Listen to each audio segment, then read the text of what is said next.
আমার মাংসটা ভালো মতন কষানো হয়ে গেছে। এখন পরিমাণ মতন ঝোল দিয়ে দিব। কি সুন্দর কালার এসেছে। বিরিয়ানির ভাতটা হয়ে গেছে, সেটা ঝরঝরে হয়ে ভাতটা হয়েছে। এই মাংসটা একটু ফুটিয়ে নেব, পানি দিয়ে তারপরে ফিরে আসছি আবারও।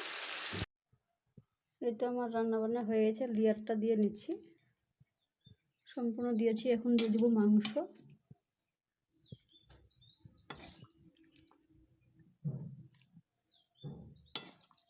ভালো মতন মাংস দিয়ে সাজিয়ে দেবো। তারপরে উপর থেকে দিয়ে দেবো বিরিয়ানি মশলা, কেওড়া জল, গোলাপ জল, মিঠা আতর, পরিমাণ মতন চিনি আর লবণ স্বাদ অনুযায়ী। দিয়ে দিয়েছি বিরিয়ানি মশলা, স্বাদ অনুযায়ী লবণ। মিষ্টি খেতে না ভালোবাসলে চিনিটা দিবেন না। এখন দিয়ে দিয়েছি পরিমাণ মতন চিনি, হাফ কাপ মতন গোলাপ জল, দিয়েছি কেওড়া জল, মিঠা আতরটা শেষে দিব। আর এখন দিয়ে দিচ্ছি আবারও ভাতের লেয়ার। ভালো মতন ভাতটা দিয়ে সাজিয়ে দিব।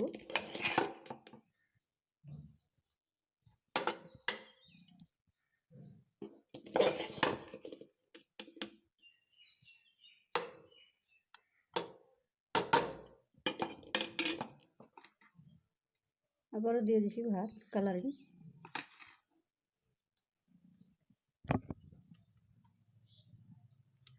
দিয়ে দিচ্ছি আলু বেরেস্তা, মাংস আবারও দিচ্ছি।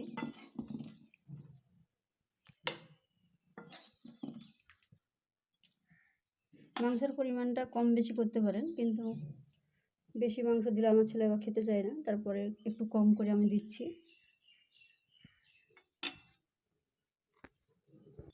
সমস্ত লেয়ারটা দেওয়া হয়ে গেছে। এখন ঢাকা দিয়ে দিব দমে। 10 থেকে 15 মিনিট পরে আবারও ফিরে আসছি। আর এত সুন্দর কালার হয়েছে, দেখতে দারুণ টেস্টি।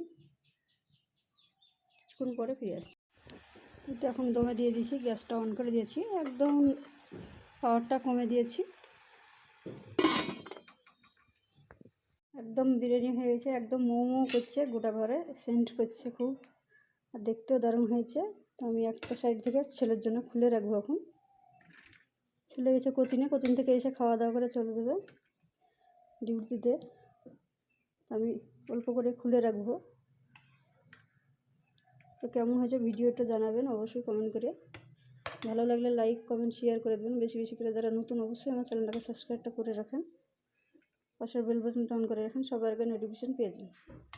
ভালো থাকবেন, সুস্থ থাকবেন, আল্লাহ হাফেজ।